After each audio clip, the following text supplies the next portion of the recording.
Last week, I just finished my very first playthrough of Metal Gear Solid Delta Snake Eater, which was a remake of Metal Gear Solid 3 that was released over 20 years ago in 2004. It was such an incredible experience, and I now know why it is heralded as one of the greatest games of all time.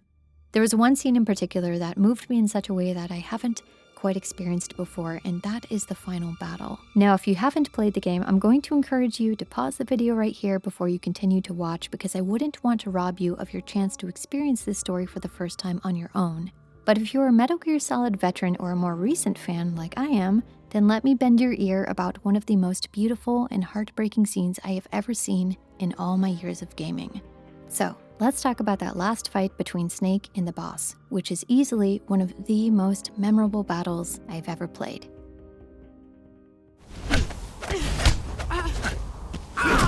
Excellent. Visually, it's instantly breathtaking. This beautiful field of white lilies that has grown in an otherwise barren clearing, puddles floating all around you in the wind, the apprentice being hunted by the master in one last fight. When the fight starts, all you hear is the rustling of the lilies in the wind, and it's unnervingly quiet. You're better than I remember.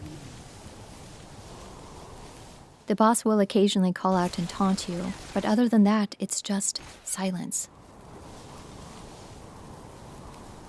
Up until halfway through, and then the theme song fades in.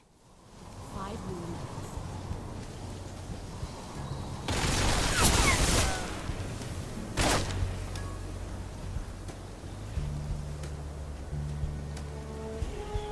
And it is so damn cinematic. It really feels like you're watching a movie. This is the last big showdown between the final foe.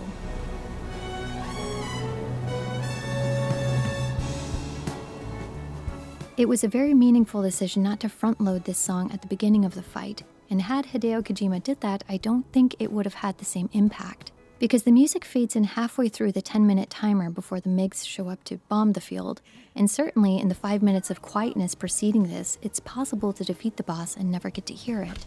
But when you engage her in combat for just a little longer, then the music fades in, and it really does seem like a reward to the player for giving her a full last fight. The Cobras are each nicknamed for an emotion they carry into battle, and the boss's emotion is joy for the unsurpassed bliss she feels in war. And ultimately, as heartbreaking as this scene is, for the boss, this legendary hero, for her to die in battle, feeling so much joy from the thrill of the fight, at the hand of the apprentice that she raised, trained, and loved, I really do think this is the most honorable and respectful send-off for this incredibly complex character.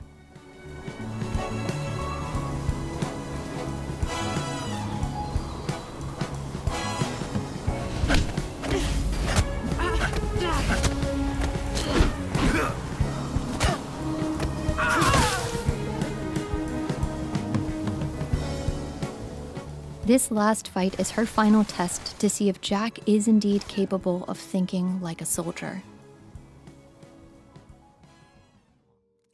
This ending is foreshadowed at the very beginning of the game, right before the Virtuous mission. Snake confronts the boss for her disappearance and for her abandoning him before she could teach him how to think like a soldier. And she proceeds to give him a heartbreaking speech on just why he isn't yet capable of that. You're a natural-born fighter, but you're not quite a soldier. A soldier is a political tool, nothing more. That's doubly true if he's a career soldier. Right and wrong have no place in his mission. He has no enemies and no friends. Only the mission. You follow the orders you're given. That's what being a soldier is. I do whatever I have to get the job done. I don't think about politics. That's not the same thing. Sooner or later, your conscience is going to bother you. In the end, you have to choose whether you're going to live as a soldier or just another man with a gun. Replaying the game and realizing that in this moment, she was telling him that he would eventually have to make a difficult decision, it is devastating. As beautiful and as stylized and heartbreaking as this last fight is, it is equally so freaking cool. When the boss successfully catches you as she's chasing you down, she'll take whatever weapon you have equipped and dismantle it before scattering the ammo and the gun around you. Is that all you've got?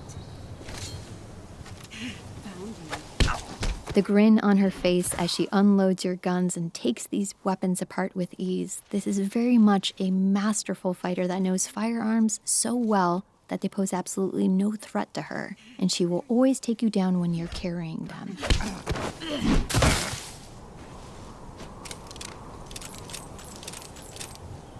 Is that all you've got? The exception is Snake's CQC loadout. If Snake is unarmed or holding weapons that allow CQC, he will always have a window to counter the boss because this is the technique that the two of them developed together. Now that I've played through this last fight several times canonically, in my opinion, I think that the truly worthy way to defeat the boss is only through CQC, because visually it's just too cool to pass up watching all of those counter animations as they develop into the next stages when the fight continues. But story-wise, it makes the most sense for Snake to defeat the boss using the technique that they developed together, because this is how he ultimately illustrates to her that he has grown into the skilled fighter that she trained him to be, and now his proficiency surpasses even her own.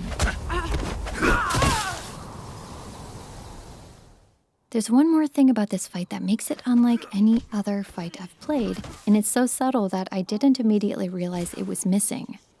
And that is the omission of button prompts. There are no instructions on when or how to counter the boss's attacks, you only have your intuition. From an artistic standpoint, it does look much better not to have any prompts on screen telling you what to do during this incredibly moving last fight, but there is a story reason for this design as well. The omission of instruction is the illustration to the player that Snake is finally skilled enough to defeat her.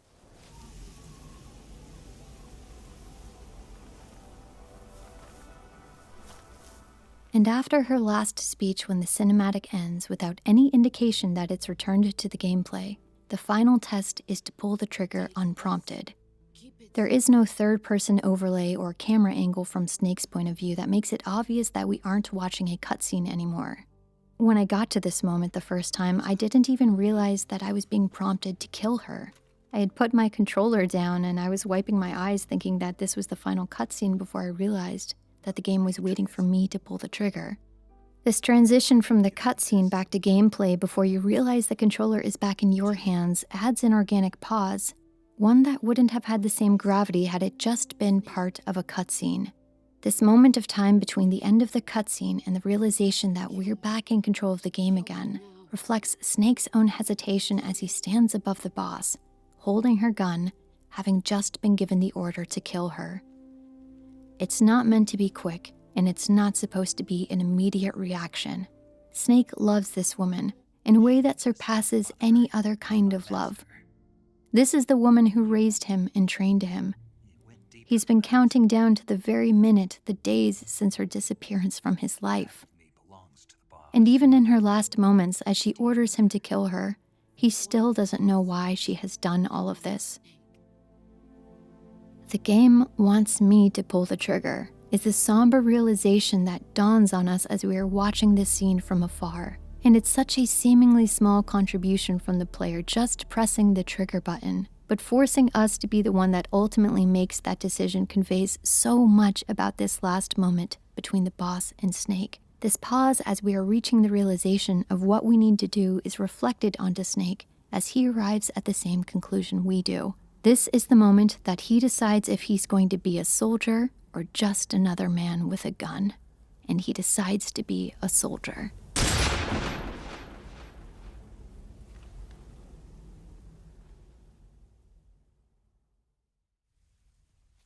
As devastating as this last fight was, the scene preceding this fight is when I initially became completely emotionally unraveled. And that scene is the boss's last speech that she gives to Snake right before their fight. For the entirety of the game, Snake has been utterly confused and left in the dark about why the boss has defected. And when he asks her one last time why she is doing this, she opens up to him and tells him one side of the story. The only side that she has left to tell, because she can't tell him the full truth. Why are you doing this? Why? to make the world one again. The foibles of politics and the march of time can turn friends into enemies just as easily as the wind changes. Yesterday's ally becomes today's opposition. Enemies change along with the times, the flow of the ages, and we soldiers are forced to play along. Politics, economics, the arms race, they're all just arenas for meaningless competition. But the Earth itself has no boundaries. No East, no West, no Cold War. In the 21st century, everyone will be able to see that we are all just inhabitants of a little celestial body called Earth. A world without communism or capitalism. That is the world I wanted to see. Listening to Boss's speech for the first time was such a moving and powerful scene for me, and I was crying throughout the entirety of it. Her words resonated with me in such a deep and meaningful way, and the devastating truth that is like a punch to the gut is that her speech about the endless spiral of conflict remains completely unchanged. It is truly one of the most powerful and moving monologues that I have ever listened to. The final emotional knife twist is when she reveals that her baby was taken from her by the philosophers while she was on the battlefield fighting for her country. This is proof that I was once a mother. I gave up my body and my child for my country. There is nothing left inside me now. After I finished the game and I was crying during the credits, one of my friends in the livestream chat actually told me that there was a radio call between Snake and Ava where she reveals who Boss's baby actually is. Yeah, he's the son of some legendary hero or something.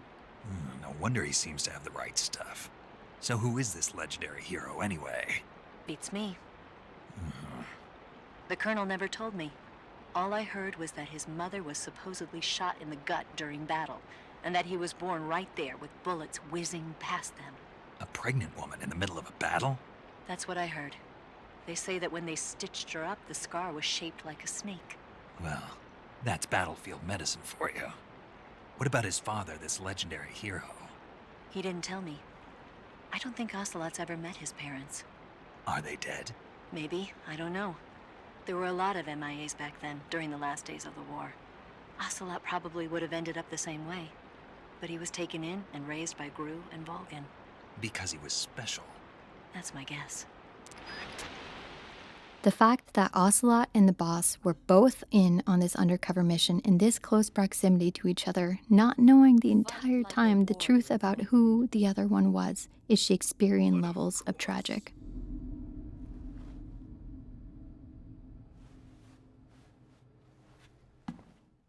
Her only connection to her stolen child is this monstrous scar, this gruesome representation of how this woman throughout her entire life has been used as a means to an end. She has been chewed up and spit out by the people she's sworn loyalty to. She has had everything and everyone taken away from her. It is the visual disfigurement that shows the ugliness of everything that she has been put through. Snake. Commence the operation. I raised you. I loved you. I've given you weapons, taught you techniques, endowed you with knowledge. There is nothing more for me to give you. All that's left for you to take is my life, by your own hand. One must die, and one must live. No victory, no defeat. The survivor will carry on the fight. It is our destiny. The one who survives will inherit the title of boss. And the one who inherits the title of boss will face an existence of endless battle. I'll give you 10 minutes. And when she dies, we see the scar transform into a snake as it slithers away from her body. Now, whether or not the snake is real or just an illusion, I don't think we can say for certain one way or another, and it might even be both. There's so many supernatural elements in this game, and this is what makes it so special. So it's very possible that this snake could be real. But I interpret this moment in a more metaphorical way. Snake doesn't see the boss as a broken and scarred tool that had been used and disposed of. That isn't going to be the version of her that lives on in his mind. This terrible scar that has been a painful reminder of what was taken from her 20 years ago. This isn't going to be how he remembers her. The image of it will be allowed to fade from his memory, as gracefully as a snake slithering into the lilies. And just like the quandary of whether or not this moment is real or an illusion, the lilies themselves might not actually exist, not in a physical way at least. The clearing that they've grown in is very much dead. All of the trees have long since shed their last leaves, and it doesn't seem like this ground should be so fertile to grow such an abundance of flowers. It's a jarring juxtaposition of life among death. And when the boss meets Snake in the field, she makes a telling remark that implies that what we see here isn't what it appears to be. It's almost tragic. When life ends, it gives off a final lingering aroma. Light is but a farewell gift from the darkness to those on their way to die. Lilies have long been associated with the passing of time, and they're well known as the funeral flower for their symbolism of peace and serenity. It's a fitting flower for the boss's last fight, and the final lingering aroma of her life is scented with lilies. Both she and Snake can see them, and it's their deep connection that allows them to experience this beautiful last moment together. And when she takes her last breath, the beautiful white blanket of flowers turns into a crimson sea. It is the visualization of Snake's heart breaking, the moment that the light leaves his world. After you beat the game and return to the main menu, you now see the lily field and hear that last song, and it is a genuine chef's kiss moment. Like, my God, the style and art direction goes so hard in this game, and I absolutely love it. Now, Boss's final speech and that last fight and the ending scene are devastating in their own right. But what makes the ending even more impactful is the incredibly batshit insane fight with the Shagohod right before this. That chase scene as the Shagohod is barreling down the runway behind you with RPGs flying everywhere and explosions happening every second. It is so insanely intense and so incredibly fun. When I replayed the game and I listened to one of the radio calls between Snake and Paramedic, she tells Snake about North by Northwest, which is an amazing Alfred Hitchcock spy thriller. And that film has a very famous scene of Cary Grant being terrorized by a crop duster plane. And I can totally see the inspiration here of Snake and Ava being chased by the Shagohod. But there is so much happening during this epic Shagohod fight, and then the following escape into the forest, and it's all very stressful and dramatic, and I felt exhausted at the end of it. And I think that it ultimately serves as the perfect precursor to place you in a more exhausted and vulnerable state once you reach that final battle. And then after you think it's all done, after you escape on the plane, after Snake and Ava get to cuddle up by the fire and have some wine, Kojima pulls out a secret knife and goes straight for the emotional jugular.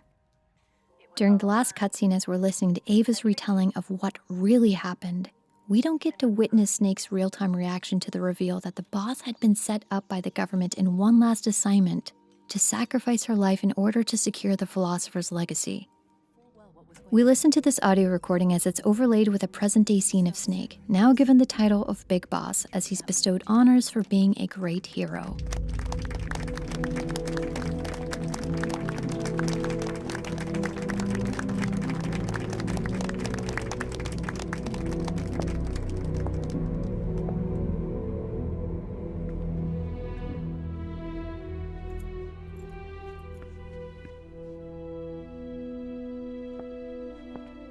You are above even the boss. I hereby award you the title of Big Boss.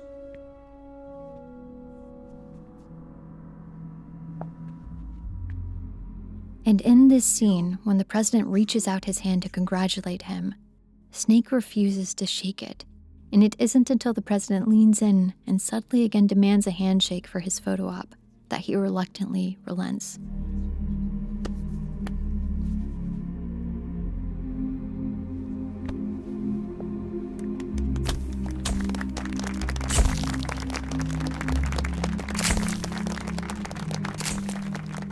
And you can see the disgust and contempt that he has for these people around him. being forced to play the role of their American war hero, silently carrying the burden of being the only one that knows the truth about what they've done.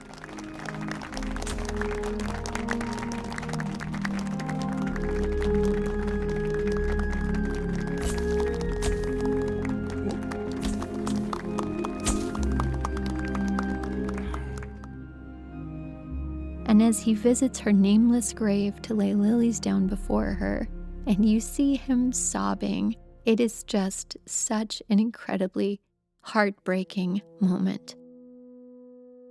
His tough exterior collapses and he completely loses himself to his grief. When I say that I cried, it is an understatement. This game truly did emotionally wreck me in a way that I don't think I'll quite recover from. It is one of the most powerful and hauntingly beautiful stories I've ever played. While I was playing the game for the first time, I kept remarking how cinematic it was and how it felt like I was watching a movie, but that is actually a reduction of what the game is. Because when we talk about really powerful stories in gaming, comparing them to movies is what we do as a testament to say how good they are. It's like I'm watching a movie. And yes, a big part of that is cinematography and direction and design, but it's also the ability to tell such a good story. But had this game been a movie, it wouldn't have come close to the same impact that it has. And that is because telling a story through a game, even though it shares the same visual medium as films, is ultimately a much different experience. And Kojima makes a really big point of illustrating this to us all throughout the game. In the conversations between Snake and Paramedic, you come to learn that she is quite the cinephile, and it seems like for every situation Snake is in, Paramedic has a film reference to share with him that has some relevance to his situation and the overall themes of the story. And there's one call in particular that I think is Kojima's direct message to us as to how he classifies this game. No, really. And someday they might make movies where you control the characters yourself. Sounds like magic. It'll happen. Make sure you stay alive to see it, Snake. Movies where you control the characters yourself. That is what this game is. It's a story that could only have been fully told through this medium. And I'm just so grateful that I got to experience it with fresh eyes, not having had anything spoiled for me even after all this time. I'm a brand new fan to this series. I'm a Metal Gear Solid rookie, and I am now planning to delve headfirst right into this entire series. But my interpretations and knowledge of this story are limited to just what I have available to me in this game. So I humbly ask you not to do any big secret reveals about anything beyond Metal Gear Solid 3, because I will get to it eventually, and I want that wonder and sense of awe of getting to those big reveals myself. And I'm just really excited to joining the millions of Metal Gear Solid fans out there and continuing my journey into this series. Thanks so much for watching my video, and I hope to see you around as I embark aboard the ship bound for Metal Gear fandom. So long!